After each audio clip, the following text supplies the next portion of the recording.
দ্বিতীয়তে, ধন সম্পত্তিতকৈও অধিক আত্মাৰ পৰিত্ৰাণ আৱশ্যকীয়। ধন সম্পত্তিতকৈ, সৌন্দৰ্যতকৈ, ক্ষমতাতকৈ অধিক আত্মিকতা অতি আৱশ্যকীয়।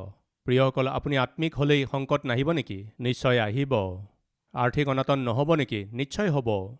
আজি মই এটা অদ্ভুত সত্য আপোনাৰ আগত ক'ম, মন দি শুনিব। বাইবেলত এজন ভাওবাদীৰ পত্নী আছিল। সেই ভাওবাদীজন মৰি গ'ল। মৃত্যুৰ আগতে তেওঁ বহুতো ধাৰ লগাই থৈ গ'ল। ধাৰ দিয়া লোকসকল তেওঁৰ মৃত্যুৰ পাছত ঘৰলৈ আহিল। ভাওবাদীজনৰ পত্নীৰ ওচৰলৈ আহি, তোমাৰ স্বামীয়ে ধাৰ লৈ মৰি গ'ল, তুমি ধাৰ মাৰিবানে নাই? নহ'লে তোমাৰ দুয়োটা পুত্ৰক দাস হিচাপে কাম কৰিবলৈ মই লৈ যাম। তুমি কি কোৱা? এইদৰে ভয় খুৱাবলৈ আৰম্ভ কৰিলে। এইদৰে ভয় খুওৱাত এই ভাওবাদীজনৰ পত্নীয়ে ওচৰতে থকা ভাওবাদীজনৰ ওচৰলৈ গ'ল। সেই ভাওবাদীজন কোন আছিল? ইলিছা নামৰ ভাওবাদীজনৰ ওচৰলৈ তেওঁ গ'ল। ৰাইট, আহক। দ্বিতীয় ৰাজাৱলী পুস্তকৰ 4 অধ্যায়ৰ 1 পদ। এদিন শিষ্য ভাওবাদীবিলাকৰ মাজৰ এজনৰ তিৰোতাই মাত লগাই ইলিছাক ক'লে, আপোনাৰ দাস মোৰ স্বামী মৰিল। আপুনি জানে যে তেওঁ জিহুৱাৰ ভয়কাৰী লোক আছিল। এতিয়া মহাজনে মোৰ পুত্ৰ দুটিক নিজৰ বন্দী কৰি ল'বৰ নিমিত্তে নিবলৈ আহিছে। তাতে ইলিছাই তাইক সুধিলে, মই তোমাৰ নিমিত্তে কি কৰিব পাৰোঁ? কোৱাচোন, তোমাৰ ঘৰত কি আছে? তাই ক'লে, ঘৰত একোপা তেলৰ বাহিৰে আপোনাৰ বেটীৰ আৰু একোৱেই নাই। তেতিয়া তেওঁ ক'লে, তেন্তে যোৱা, বাহিৰৰ পৰা নিজৰ আটাই ওচৰ চুবুৰীয়াবিলাকৰ পৰা সুদা পাত্ৰ খুজি আনাগৈ, তাকৰকৈ নানিবা। পাছে তোমাৰ ল'ৰাহঁতে সৈতে ভিতৰলৈ গৈ দুৱাৰ বন্ধ কৰিবা আৰু সেই পাত্ৰবোৰত তেল ঢালিবা আৰু এটা এটা পাত্ৰ ভৰিলে এফলীয়াকৈ থবা। ভাই ভনীসকল, এটা অদ্ভুত ঘটনা ইয়াত ঘটিছিল। এগৰাকী ভাওবাদীৰ পত্নী বৰ কষ্টত আছিল। সেৱকজনৰ মৃত্যুৰ পাছত তেওঁৰ পৰিয়ালটো বৰ সমস্যাত পৰিছিল। তেওঁ এইদৰে বহুত কষ্টৰ মাজত থাকোঁতে তেওঁ ভাওবাদীজনৰ ওচৰলৈ আহি, স্বামী, আমি কষ্টত পৰিছোঁ, আমি সমস্যাত পৰিছোঁ। সেৱকজনৰ মৃত্যু হৈ গ'ল। আমাক অনাথকৈ এৰি তেওঁ গুচি গ'ল। মহাজন মোৰ ওচৰলৈ আহিছে আৰু মোৰ দুয়োটা ল'ৰাক লৈ যাব বিচাৰিছে। মই কি কৰিম বুজি পোৱা নাই। তেওঁ ভাওবাদীৰ ওচৰলৈ কিয় আহিছিল? ভাওবাদীজনে তেওঁৰ ধাৰ মাৰিব নেকি? ভাওবাদীজনে অলপ টকা দিব সেইকাৰণে তাই ভাওবাদীজনৰ ওচৰলৈ কিয় আহিছিল? ময়ো ভিজিটিং আৱাৰ্ছৰ ব্যৱস্থা কৰোঁ। যদি কোনোবাই আহি নিজৰ কষ্টৰ কথা ক'ব বিচাৰে বা প্ৰাৰ্থনা কৰাব বিচাৰে, তেওঁলোকে ভাবে যে সতীশ কুমাৰ ৰূপে আমাৰ এটা ল'ৰা আছে। আমি গৈ তেওঁক নিজৰ কষ্টৰ বিষয়ে ক'লে ল'ৰাটোৱে প্ৰাৰ্থনা কৰিব, বা ভাই হিচাপে আমাৰ এজন ভাই আছে। আমাৰ সমস্যাবোৰৰ কথা তেওঁক ক'লে এজন ভাই হিচাপে তেওঁ আমাৰ কাৰণে প্ৰাৰ্থনা কৰি দিব। এই উদ্দেশ্যেৰেই ভিজিটিং আৱাৰ্ছৰ মই আয়োজন কৰিছোঁ। যিকোনো দৰিদ্ৰ লোকে কোনো এপইণ্টমেণ্ট নোলোৱাকৈ মোক আহি ইয়াতেই লগ ধৰিব পাৰে। এনেকুৱা সুযোগ মই দিওঁ। প্ৰায় 12 বছৰ ধৰি এই ভিজিটিং আৱাৰ্ছ চলাই আছোঁ। কোনো ডাঙৰ মানুহৰ নাম ল'ব নালাগে। এপইণ্টমেণ্টৰ প্ৰয়োজন নাই। সময়ত আহি বহিলেই হৈ গ'ল। আপুনি মোক লগ কৰিব পাৰিব। এনেকুৱা ভিজিটিং আৱাৰ্ছ ইমান ডাঙৰ পৰিচৰ্যা কৰাৰ পাছতো কোনোবা সেৱকে এনেকুৱা আয়োজন কৰি থকা আজিলৈকে মই দেখা নাই। মোৰ আশা হৈছে ঈশ্বৰৰ পৰিচৰ্যা কৰিব লাগে, লগতে মানুহৰো পৰিচৰ্যা কৰিব লাগে। সেইকাৰণে ঈশ্বৰে মোক মনোনীত কৰিছে। সেইকাৰণে ঈশ্বৰৰ লোকসকলৰ মাজত মই থাকিব লাগে। তেওঁলোকৰ প্ৰয়োজনবোৰৰ কথা মই জানি প্ৰাৰ্থনা কৰাটো মোৰ দায়িত্ব। কিন্তু বেয়া কথাটো হৈছে ভিজিটিং আৱাৰ্ছত বহুতো লোকে দস্তাবেজ লৈ আহে, কাগজ পত্ৰ লৈ আহে।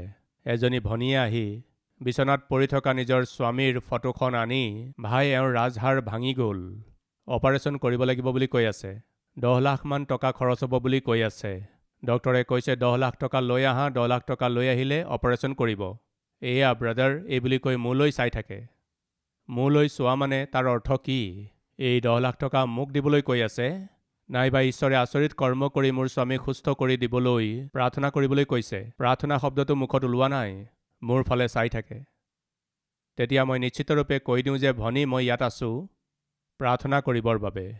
আপোনাৰ স্বামীক যাতে প্ৰভুৱে চুৱে তাৰ বাবে প্ৰাৰ্থনা কৰিম। তেতিয়া প্ৰাৰ্থনা কৰি প্ৰভু এই ব্যক্তিজনক চুৱক, এওঁক সুস্থ কৰি দিয়ক, এই বুলি কৰোঁতে তেওঁ সুখী নহৈছিল। কাক লাগে আপোনাৰ এই প্ৰাৰ্থনা? কি? অলপ টকা দি পঠাই দিয়ক। সেৱক সেইকাৰণে থাকে নেকি? আৰু তাৰ পাছত আৰু এজনী ভনী আহিল। সেই ভনীয়ে আহি, মোৰ স্বামী এজন সেৱক আছিল, তেওঁ মৰি গ'ল। সেৱকজন মৰাৰ কাৰণে মণ্ডলীটো চেদেলি ভেদেলি হৈ গৈছে। মই আৰু মোৰ সন্তান অনাথ হৈ পৰিলোঁ। কি কৰিম একো বুজি পোৱা নাই। প্ৰিয়সকল, আপোনাৰ মনত আছে চাগৈ, বিগত সময়ত ক'ভিডৰ কাৰণে বহুতো সেৱক যেতিয়া মৰি গ'ল, এইদৰে যি পৰিয়ালবোৰত লোক মৰিছিল তেওঁলোকে আমাক ফোন কৰিছিল। সহায় বিচাৰি তেওঁলোকে যেতিয়া ফোন কৰিছিল, আমি প্ৰতিজন সেৱকৰ পৰিয়ালৰ বাবে প্ৰতিমাহে আমি ইমান দিম বুলি কৈ সহায় পঠিয়াই আছোঁ।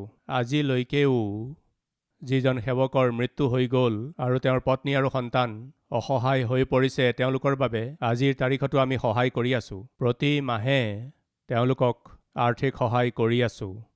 মোৰ মনোবাঞ্ছা হৈছে আমাৰ কালবাৰী টেম্পলৰ প্ৰতিজনেই অধিককৈ আশীৰ্বাদ পাব লাগে। এইদৰে অধিক আশীৰ্বাদ পাবলৈ হ'লে এফালে খ্ৰীষ্টৰ প্ৰেমৰ কথা প্ৰচাৰ কৰিব লাগিব আৰু আনফালে খ্ৰীষ্টৰ প্ৰেমক কাৰ্যত প্ৰকাশ কৰিব লাগিব। আমি হস্পিটেল সেইকাৰণেই বনাইছোঁ যাতে আমি খ্ৰীষ্টৰ প্ৰেমক দেখুৱাব পাৰোঁ। দুপৰীয়াৰ আহাৰ আমি বিনামূলীয়াকৈ এইকাৰণে দিওঁ যাতে আমি মানুহক খ্ৰীষ্টৰ প্ৰেম কাৰ্যত দেখুৱাব পাৰোঁ। আপোনালোকৰ সন্তানৰ বাৰ্থডে আহিলে আপোনালোকে কেক বিনামূলীয়াকৈ লৈ গৈ আছে। এয়া প্ৰেমৰ এক চানেকি। আমাৰ টেম্পলত বিবাহ সম্পন্ন হয়। জানেনে, আমি এটকাও চাৰ্জ নলওঁ। বিনামূলীয়াকৈয়ে আমি বিবাহ সম্পন্ন কৰোঁ। এই হলটোৰ নিচিনা এটা হল যদি বাহিৰত ৰেণ্টত লয়, চেয়াৰ আৰু হল মিলাই প্ৰায় 2 লাখ টকা চাৰ্জ কৰিব। আৰু তেনেকৈ সেৱক আহিলেও তেওঁলোকেও চাৰ্জ ল'ব। বিবাহ সম্পন্ন কৰিবলৈ লাইচেঞ্চ থকা এজন পাষ্টৰে বিবাহৰ বাবে 5,000, 10,000 টকা চাৰ্জ ল'ব। আপোনালোকে জানেনে, আমাৰ কালবাৰী টেম্পলত বিবাহ সম্পন্ন কৰিবলৈ 1 টকাও চাৰ্জ ল'বলৈ অনুমতি নাই। বিনামূলীয়াকৈয়ে সম্পন্ন কৰিব লাগিব। যদি প্ৰভুত কাৰোবাৰ মৃত্যু হৈ যায়, লগে লগে আমি কালবাৰী টেম্পলৰ পৰা এখন গাড়ী পঠিয়াই দিওঁ, কফিন বাকচো পঠিয়াই দিওঁ। সেই পাৰ্থিৱ শৰীৰটোক মেৰিয়াবলৈ এখন বগা কাপোৰো পঠিয়াওঁ, স্প্ৰে পঠিয়াওঁ, কেণ্ডেল পঠিয়াওঁ, চেণ্টো পঠিয়াওঁ। ইমানেই নহয়, পৰিয়ালৰ লোকবিলাকে সেইদিনা আহাৰ বনাব নোৱাৰিব, আহাৰ প্ৰস্তুত কৰিব নোৱাৰিব। সেইকাৰণে তাত থকা তেওঁলোকৰ পৰিয়াল আৰু সম্বন্ধীয় লোকসকলৰ বাবে টেম্পলৰ পৰা আমি আহাৰ পঠিয়াওঁ। আৰু ইমানেই নহয়, তালৈ যোৱাৰ পাছত কবৰ খান্দিবৰ বাবে, কবৰ খন্দা মজদুৰসকলক দিবৰ বাবে বা তাত এডোখৰ ঠাই কিনিবৰ বাবেও কালবাৰী টেম্পলেই ব্যৱস্থা কৰে। এটকাও চাৰ্জ নলয়। জন্মদিন আহিলে আমি বাৰ্থডে কেক তেওঁলোকলৈ পঠিয়াওঁ। কাৰোবাৰ মৃত্যু হ'লে কবৰ দিয়া কাৰ্যসূচী সম্পন্ন কৰোঁ। আৰু তেওঁলোকৰ ঘৰত যি শুভ কাৰ্যই নহওক, কালবাৰী টেম্পলে প্ৰেমেৰে বিনামূলীয়াকৈয়ে সম্পন্ন কৰে। এইবোৰ কৰাৰ কাৰণ কি জানেনে? মই এতিয়া ক'লোঁ নহয়, আমি সকলোৱে আশীৰ্বাদ পাবলৈ হ'লে সৰ্বপ্ৰথমে আমি খ্ৰীষ্টৰ প্ৰেমৰ কথা প্ৰচাৰ কৰিব লাগিব আৰু দ্বিতীয়তে খ্ৰীষ্টৰ প্ৰেমক কাৰ্যত দেখুৱাব লাগিব। সেই সেৱিকাগৰাকীয়ে আহি কৈছিল, ব্ৰাদাৰ, মোৰ ছোৱালীজনীৰ বিয়া পাতি দিব লাগে, বিবাহ সম্পন্ন হ'ব লাগে। তাৰ খৰচ 2-3 লাখ মান টকা হ'ব পাৰে। মোৰ ছোৱালীৰ বিবাহৰ কাৰণে আপুনি অলপ সহায় কৰি দিয়ক। তাৰমানে বিবাহৰ খৰচ মই দিব লাগে। তেতিয়া মই কি ক'ম একো বুজি পোৱা নাছিলোঁ। ভনী, আপোনাৰ স্বামীৰ মৃত্যু হৈ গ'ল বুলি আপুনি কৈ আছে নহয়, সেয়েহে প্ৰতিমাহে আমি আপোনাক ইমানকৈ সহায় কৰিম। আপোনাৰ বেংকত ট্ৰেন্সফাৰ কৰি দিম। নাই, ছোৱালীৰ বিয়াৰ পূৰা খৰচ দিয়ক। কেনেকৈ কৰিব পাৰে? তাৰ পাছত কেইজনমান সেৱক আহিল আৰু মোৰ আগত ফটো দেখুৱাবলৈ ধৰিলে। কিহৰ জানেনে? এই গৃহটোৰ ফাউণ্ডেশ্যন দিয়া হ'ল, স্লেব দিবলৈ বাকী আছে, গৃহটি বনাব লাগে, আমাক অলপ পইচা দিয়ক। এয়া কি? পইচা দিব লাগে? তাৰ পাছত আৰু এজন সেৱক আহিল, আমাৰ এটা মণ্ডলী আছে কিন্তু মণ্ডলীৰ গৃহ নাই, আপুনি অলপ টকা দিলে আমি চাৰ্চৰ কাৰণে মাটি কিনিব পাৰিম। এইবোৰ কি? এবাৰ মই এইদৰেই ভুল কৰিলোঁ। মই যি পাৰোঁ সেইখিনি সহায় কৰিব লাগে বুলি। আপুনি বিশ্বাস কৰক, ভিজিটিং আৱাৰ্ছত মই লেফাফাৰ ভিতৰত কেইটামান টকা ভৰাই থৈছিলোঁ। কোনোবা পালকে নিজৰ কষ্টৰ কথা ক'লে তেওঁলোকক দি দিছিলোঁ। এই টকাখিনি লওক, তেওঁলোকে বৰ আনন্দেৰে ঘূৰি গৈছিল। আৰু কোনোবা আহিলে আৰু এটা লেফাফা দিছিলোঁ, তেওঁলোকো বৰ আনন্দেৰে গৈছিল। আনন্দেৰে যোৱাসকল মনে মনে থাকে জানো? নিশ্চয় নাথাকে। আপোনাৰ কিবা প্ৰয়োজন আছে যদি তালৈ যাওক, পাবই লেফাফা। তাৰ পাছত লাইন লাগি গ'ল, আহিবলৈ ধৰিলে। কোন? সেৱক আৰু বহুতো ভাইসকল লাইন লগাই দিলে। লেফাফা শেষ হৈ গৈছিল। সেইদিনা ঈশ্বৰে মোক ক'লে, মোৰ পুত্ৰ সতীশ, তুমি এই কথা শিকা। কি প্ৰভু? মই আজিকালি মন কৰিছোঁ তুমি এটা সৰু সুৰা ঈশ্বৰ হ'বলৈ ধৰিছা। কেনেকুৱা হ'বলৈ ধৰিছোঁ? এটা সৰু সুৰা তুমি ঈশ্বৰ হ'বলৈ ধৰিছা। এয়া কি প্ৰভু, মই ঈশ্বৰ হ'বলৈ ধৰিছোঁ? নহ'লেনো কি? মোৰ সেৱকেই হওক বা মোৰ সন্তানেই হওক, তেওঁলোকৰ যদি কিবা কষ্ট হয়, সেই কষ্টবোৰ তোমাক ক'ব নালাগে। সেই কষ্টবোৰ তেওঁলোকে মোকহে ক'ব লাগে। তেওঁলোক যদি তোমাৰ ওচৰলৈ আহে, তেন্তে তেওঁলোকৰ হৈ তুমি মোৰ আগত প্ৰাৰ্থনা কৰিব লাগে। এয়া কি, তুমি দেখোন তেওঁলোকক সহায় কৰিবলৈ ধৰিছা। তুমি এটা সৰু সুৰা ঈশ্বৰ হ'বলৈ ধৰিছা। এইবুলি ঈশ্বৰে সেইদিনা মোক কথা ক'লে। মোৰ সেৱক আৰু মোৰ সন্তানবিলাকৰ মাজত তুমি দেৱাল হ'ব নালাগে। সাৱধান হৈ থাকা। সেইকাৰণে ছাইড হৈ যোৱা। তেওঁলোকৰ জীৱনত কিবা দুখ আহিলে, কষ্ট আহিলে তেওঁলোক মোৰ ওচৰলৈ আহিব লাগে। তেওঁলোক তোমাৰ ওচৰলৈ আহিলে কিয় আহিব? তেওঁলোকৰ হৈ তুমি প্ৰাৰ্থনা কৰিবা, সেইকাৰণে আহিব লাগে। তুমি দান ধৰ্ম কৰিবা বুলি আহিব নালাগে। তুমি এইদৰেই যদি দান ধৰ্ম কৰি থাকিবা, তেন্তে তেওঁলোক তোমাৰ ওচৰলৈ আহিব, মোৰ ওচৰলৈ নাহিব। তোমাৰ ওচৰলৈ যিসকল আহে তেওঁলোকৰ বাবে তুমি প্ৰাৰ্থনা কৰা। এই প্ৰাৰ্থনা শুনি মই তেওঁলোকৰ প্ৰয়োজনবোৰ, আৱশ্যকতাবোৰ পূৰ কৰিম। প্ৰিয়সকল, কেইদিনমান আগৰ কথা। এজনী ভনীয়ে বৰ সুন্দৰ শিশু এটা লৈ আহিছিল। ক'বলৈ ধৰিলে 12 বছৰ ধৰি আমাৰ সন্তান নাছিল। আমি বহুত দুখ পালোঁ, বহুত কষ্ট পালোঁ। তেনেকুৱা অৱস্থাত এদিন আমি আপোনাৰ ওচৰলৈ আহিছিলোঁ আৰু আপোনাক কৈছিলোঁ আমাৰ সন্তান নাই, অনুগ্ৰহ কৰি আমাৰ বাবে প্ৰাৰ্থনা কৰক। এইবুলি আমি আপোনাক ক'লোঁ। সেইদিনা আপুনি আমাৰ বাবে প্ৰাৰ্থনা কৰিলে। আপোনাৰ প্ৰাৰ্থনা ঈশ্বৰে শুনি এটা সুন্দৰ সন্তান আমাক দিলে। ঈশ্বৰে এইটোহে বিচাৰে। প্ৰিয় ভাই ভনীসকল, মই ইয়াত সেৱক হিচাপে কিয় আছোঁ জানেনে? আপোনাৰ কষ্টবোৰ বুজি, আপোনাৰ দুখবোৰৰ ময়ো ভাগী হৈ আপোনাৰ তৰফৰ পৰা মই প্ৰাৰ্থনা কৰিবলৈহে আছোঁ, আৰ্থিক সহায় কৰিবৰ বাবে নহয়। মই এইদৰে কৰিবলৈ ধৰিলে আপুনি ঈশ্বৰৰ ওচৰলৈ নাযাব। পোনে পোনে আপুনি মোৰ ওচৰলৈহে আহিব। এয়া ঈশ্বৰৰ ইচ্ছা নহয়। আৰ্থিকভাৱে কষ্ট পাই থকা এই মহিলাগৰাকীয়ে, যি এজন ভাওবাদীৰ পত্নী আছিল, ভাওবাদীৰ ওচৰলৈ গৈছিল, ইলিছাৰ ওচৰলৈ গৈছিল। স্বামী, সংকট আহি পৰিছে, সেৱকজনৰ মৃত্যু হৈ গ'ল, সন্তানৰ জীৱন কষ্টত পৰিছে, কেনেকৈ জীয়াই থাকোঁ বুজি পোৱা নাই, এয়া আমাৰ সমস্যা স্বামী। এইবুলি তেওঁ ভাওবাদীজনৰ ওচৰলৈ কিয় আহিছিল? ভাওবাদীজনৰ বেংক বেলেঞ্চ আছে বুলি ভাবিছে নেকি?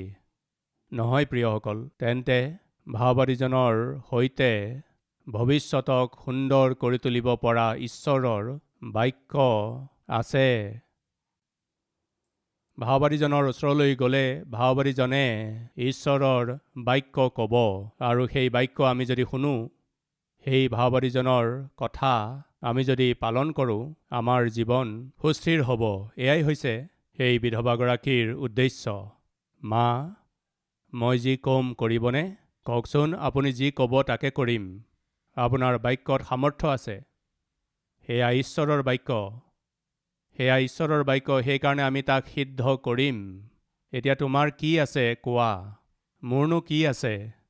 তেলৰ এটা কোপা আছে। তাৰ বাহিৰে মোৰ আৰু একো নাই। তোমাৰ তাত তেলৰ কোপা আছে?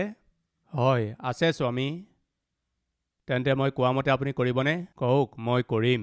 নিজৰ ওচৰ চুবুৰীয়াবিলাকৰ ওচৰলৈ যাওক। যাৰ যাৰ সুদা পাত্ৰ আছে তেওঁলোকৰ সুদা পাত্ৰবোৰ লৈ আহক। আপোনাৰ কোপাত থকা তেলখিনি লৈ সেই সুদা পাত্ৰবোৰত বাকি দিয়ক। কি স্বামী, আকৌ কওকচোন।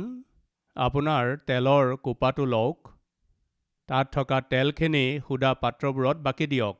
তাই সেই কোপাটো ল'লে, কাষতে থকা সুদা পাত্ৰবোৰত তাক বাকি দিলে। এইদৰে বাকি থাকোঁতেই সেই পাত্ৰবোৰ ভৰি গৈছিল, কিন্তু এই কোপাটোত থকা তেলখিনি কিন্তু শেষ হোৱা নাছিল। এয়া কি? এই কোপাটোৰ তেলখিনি সেই পাত্ৰটোত বাকোতেই কোপাটোৰ তেলখিনি শেষ হ'ব লাগিছিল, শেষ হোৱা নাছিল। তাৰ পাছত আৰু এটা পাত্ৰত তেল বাকিবলৈ ধৰিলে।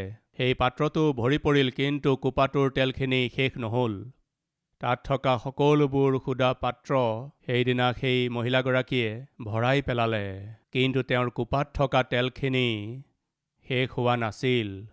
আৰু তেওঁ নিজৰ সন্তানক মাতিলে, চোৱা, গোটেই পাত্ৰবোৰ ভৰি গ'ল, আৰু কিবা পাত্ৰ আছে যদি লৈ আহা। মা, গাঁৱৰ সকলোবোৰ সুদা পাত্ৰ লৈ আহিলোঁ মা, এতিয়া যিকোনো বাচন দেখা সেয়া ভৰি উপচি পৰিছে। এয়া কি বোপা? এই সৰু কোপাটোত থকা তেলখিনি আমি অন্য পাত্ৰবিলাকত আমি যেতিয়া বাকী আছোঁ, এনেকুৱা আচৰিত কৰ্ম কেনেকৈ হ'ল? এনেকুৱাই আচৰিত কৰ্ম হ'ব, কাৰণ বিলাই দিয়াতহে ঈশ্বৰে আশীৰ্বাদ লুকুৱাই ৰাখিছে। আজি আপুনি কালবাৰী মাতক সহায় কৰাৰ দ্বাৰা আপুনি কি কৰি আছে? আপোনাৰ জীৱনত কষ্ট হওক, দুখ হওক, বেমাৰ হওক, সমস্যা হওক, অনাটন বিপদ হওক, বেমাৰ হওক, তথাপিও আপুনি নিজৰ সহায় আনি বহুতো খালী জীৱনক শুভবাৰ্তাৰে ভৰাবলৈ চেষ্টা কৰি আছে। হাজাৰ হাজাৰ লাখ লাখ লোকে আপুনি দিয়া সহায়ৰ দ্বাৰা শুভবাৰ্তা শুনিবলৈ পাই আছে। সেই পাত্ৰ শুভবাৰ্তাৰে ভৰি পৰিছে। এইদৰে ভৰি পৰা পাত্ৰবোৰক ঈশ্বৰে এৰি দিব নেকি? এইদৰে ভৰাই থকা পাত্ৰবোৰক ঈশ্বৰে অৱহেলা কৰিব জানো? অসম্ভৱ। আপুনি দিয়া সহায়ক ঈশ্বৰে কেতিয়াও নাপাহৰিব। বাইবেলত আমি দেখিছোঁ তেওঁলোকে অনা সকলোবোৰ পাত্ৰ ভৰি পৰিল। এতিয়া তেওঁলোকৰ ঘৰত সকলোবোৰ পাত্ৰ ভৰি উপচি পৰিছে। এইদৰে উপচি পৰাৰ সময়ত সেই মহিলাগৰাকীয়ে কি কৰিলে জানেনে? আহা, অহো, অহো, আহা নকলে। তেওঁ কি কৰিলে জানেনে? পোনে পোনে ভাৱৰীজনৰ ওচৰলৈ আহি ক'লে, স্বামী, আপুনি যিদৰে ক'লে, মোৰ হাতত থকা অলপমান তেলক সুদা পাত্ৰবিলাকত তাক বাকি দিলোঁ। তেতিয়া কি হ'ল? গোটেইবোৰ পাত্ৰ ভৰি পৰিল। গোটেইবোৰ পাত্ৰ ভৰি উপচি পৰিল। কওক, এতিয়া মই কি কৰিম? অদ্ভুত কথা, অদ্ভুত চৰিত্ৰ। এই অদ্ভুত চৰিত্ৰ কি? তেওঁ সেই প্ৰভুৰ সেৱকজনৰ ওচৰলৈ কি অৱস্থাত আহিছিল? খালী অৱস্থাত আহিছিল। সেই খালী অৱস্থাক যেতিয়া ঈশ্বৰে ভৰালে, তাই আকৌ সেই ঈশ্বৰৰ সেৱকজনৰ ওচৰলৈ আহিল। স্বামী, মই কি কৰিম? প্ৰিয় ভাই ভনীসকল, শুনিছেনে? ইয়াতেই আমি বিফল হৈ পৰোঁ। এই অৱস্থাতেই আমি ফেইল হৈ যাওঁ। চাকৰি নথকাত ঈশ্বৰৰ ওচৰলৈ আমি আহোঁ, কিন্তু চাকৰি পোৱাৰ পাছত ঈশ্বৰৰ পৰা দূৰ হৈ যাওঁ।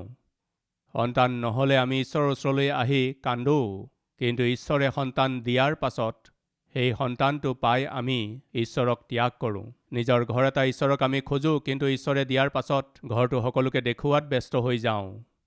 প্ৰিয়সকল, এজন ভাই পৰিচৰ্যাত অতি সক্ৰিয় হৈ কাম কৰিছিল, কিন্তু আজিকালি দেখা পোৱা নাযায়।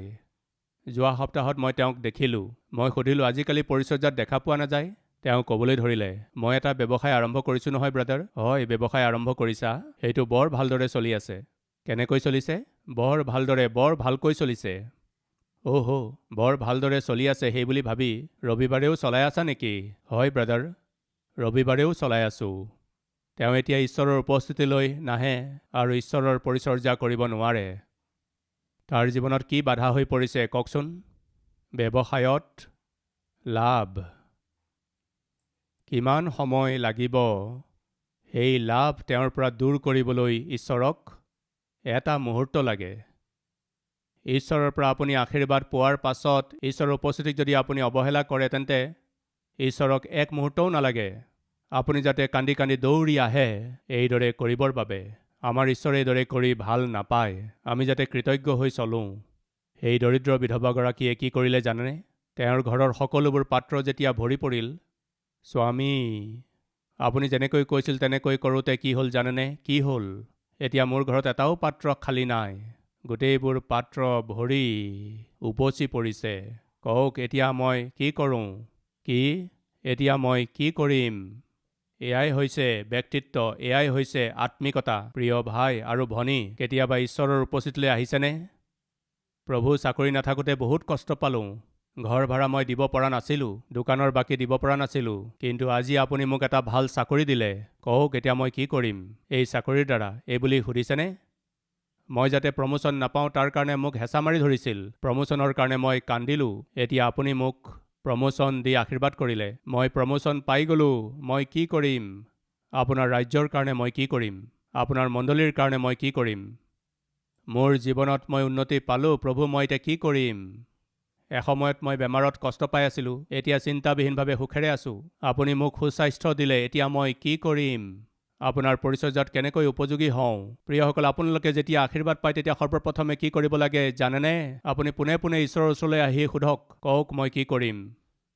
সেইদিনা সেই মহিলাই আহি সুধিলে, প্ৰিয়সকল, কওক মই কি কৰিম?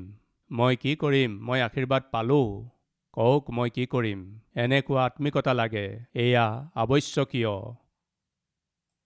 দ্বিতীয়তে, ইলকানা আৰু তেওঁৰ পত্নী হান্না, এওঁলোক দুয়ো আত্মিক আছিল। ঈশ্বৰৰ গৃহলৈ গৈ তেওঁলোকে প্ৰাৰ্থনা কৰি থাকিছিল, কিন্তু বাইবেলে কৈছে তেওঁলোকৰ সন্তান নাছিল। তেনেকুৱা সময়তে তেওঁলোকে ঈশ্বৰৰ গৃহলৈ গৈ চকুলো টুকিলে। অনুগ্ৰহ কৰি শুনক, তেওঁলোক ঈশ্বৰৰ গৃহলৈ কিয় আহিছিল? প্ৰাৰ্থনা কৰিবৰ বাবে। প্ৰাৰ্থনা কৰিলেই যথেষ্টনে? নহয়। তেন্তে ঈশ্বৰৰ সেৱকৰ বাক্য লাগে।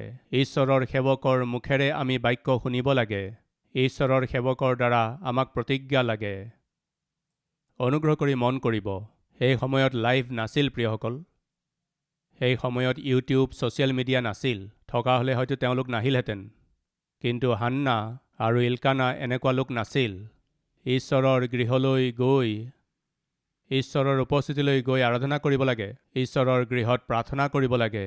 এইদৰে ভবা লোকসকল আত্মিক আছিল। মণ্ডলী, এই বাৰ্তা শুনি থকা ভাই ভনীসকল, আপুনি নিশ্চয় ঈশ্বৰৰ গৃহলৈ আহিব লাগে।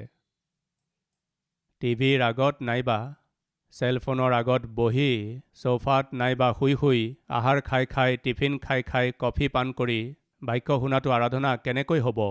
মণ্ডলী মানে ঈশ্বৰৰ গৃহ। ঈশ্বৰৰ গৃহলৈ আহি আমি প্ৰাৰ্থনা কৰিলে ঈশ্বৰে কথা পাতিব। হান্না আৰু ইলকানা দুয়ো ঈশ্বৰৰ গৃহলৈ আহিল, কান্দিলে, চকুলো টুকিলে। কি কাৰণে ঈশ্বৰৰ ওচৰলৈ আহিছিল জানেনে? ঈশ্বৰে ইয়াত কথা পাতে। সেইদিনা কথা পাতিলে। চকুলো টুকি প্ৰাৰ্থনা কৰি থাকোঁতে প্ৰথমে ভুল বুজা সেই এলিভাওবাদীয়ে পিছত বুজি ক'লে, আইটি, তোমাৰ চকু পানীবোৰ ঈশ্বৰে দেখিলে। তুমি যি বিচাৰিছা তাক ঈশ্বৰে অতি শীঘ্ৰে দিব। তুমি শান্তিৰে ঘৰলৈ যোৱা। এয়া ঈশ্বৰৰ প্ৰতিজ্ঞা, এয়া ঈশ্বৰৰ বাক্য। তাকেই কৈ আছোঁ, আপুনি যেতিয়া ঈশ্বৰৰ গৃহলৈ যায়, আধা ঘণ্টা, 1 ঘণ্টা, 1.5 ঘণ্টা যেতিয়া আপুনি বাক্য শুনে, ঈশ্বৰে আপোনাক কি বাক্য দিব সেই বাক্যৰ কাৰণে অপেক্ষা কৰি থাকিব লাগে। সেই বাক্যই আপোনাৰ জীৱনক প্ৰভাৱিত কৰিব। সেই বাক্যই আপোনাৰ পৰিয়ালটোক গঢ়িব। সেই বাক্যইহে আপোনাৰ ভৱিষ্যতক সোণালী কৰিব। সেই বাক্যলৈ অপেক্ষা কৰক। কি লিখা আছে চাওঁ আহক। ছামুৱেলৰ প্ৰথম পুস্তক 1 অধ্যায়ৰ 16 নম্বৰ পদ। আপোনাৰ এই বেটীক আপুনি দুষ্ট তিৰোতা বুলি নাভাবিব। মোৰ মনৰ বহুত বেজাৰ আৰু অসন্তোষৰ কাৰণেহে মই ইমান কাললৈ কথা কৈছোঁ। তাতে এলিয়ে উত্তৰ দি ক'লে, তুমি শান্তিৰে যোৱা। ইছৰাইলৰ ঈশ্বৰ জিহুৱাৰ আগত তুমি যিহৰ অৰ্থে প্ৰাৰ্থনা কৰিলা তাক তেওঁ তোমাক দিয়ক। এইবুলি তেওঁ তাইক ক'লে, তুমি যোৱা, শান্তিৰে যোৱা।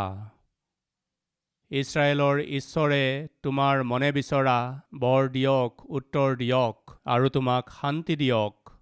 এইবুলি ক'লে। এয়া কি জানেনে? ঈশ্বৰৰ বাক্য, ঈশ্বৰৰ প্ৰতিজ্ঞা। সেয়াহে আমাক লাগে। সেইদিনা সেই বাক্যক, সেই প্ৰতিজ্ঞাক হান্নাই শুনি উভতি গ'ল, আনন্দেৰে উভতি গ'ল। ঈশ্বৰে মোক কথা ক'লে, মোৰ প্ৰাৰ্থনা শুনিলে, মোৰ চকু পানীবোৰ মুচিব, মোৰ জীৱনত আশীৰ্বাদ কৰিব। শুনিলে, বিশ্বাস কৰিলে আৰু বাধ্য হ'ল।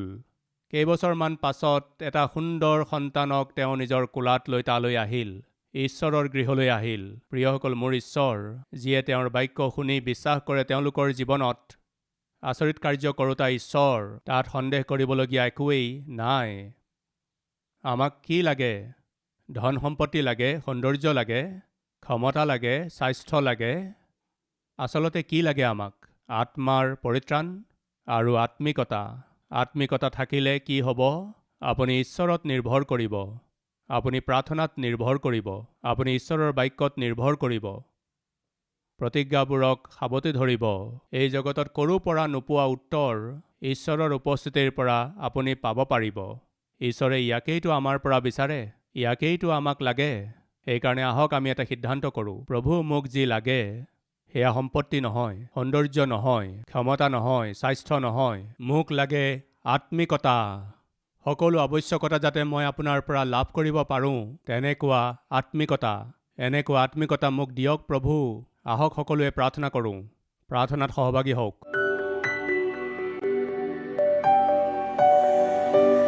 মহান পবিত্ৰ প্ৰেমময় পিতৃ ঈশ্বৰ অতি স্পষ্ট আৰু পোনপটীয়াকৈ আমাক কথা ক'লে। সিঁচি দিয়া হোৱা এই বাক্যক ফলৱান কৰি সকলোৰে হৃদয়ত আত্মিকতা বৃদ্ধি কৰক। আমাক আত্মাৰ পৰিত্ৰাণ লাগে। আমাৰ আৱশ্যকতা হৈছে আত্মিকতা। সৌন্দৰ্যতকৈ, সম্পত্তিতকৈ, ক্ষমতাতকৈ অধিক পিতৃ, অতি আৱশ্যক হৈছে আত্মাৰ পৰিত্ৰাণ। অতি আৱশ্যকীয় হৈছে আপোনাৰ সৈতে সহভাগিতাৰ আত্মিকতা। এই আত্মিকতাৰে সৈতে আমি বৃদ্ধি হ'ব লাগে। এই সময়ত আমি নিজকে আপোনাৰ হাতত সোধাই দিছোঁ। মূৰৰ পৰা ভৰি তলুৱালৈকে প্ৰভু, আমাৰ জীৱনত যি অভাৱ আছে, যি পাপ আছে, সেইবোৰ আপুনি ক্ষমা কৰি আপোনাৰ তেজেৰে আমাক ধুই শুচি কৰি নিৰন্তৰে আপোনাৰ গ্ৰহণযোগ্য, মহিমাৰ যোগ্য আমি জীৱন যাপন কৰিবলৈ সহায় কৰক। যীশুৰ নামত মাগিছোঁ পিতৃ, আমেন। আমাৰ ঠিকনা কালবাৰী, পোষ্টবক্স নম্বৰ 30, কুকটপল্লী, হায়দৰাবাদ 72।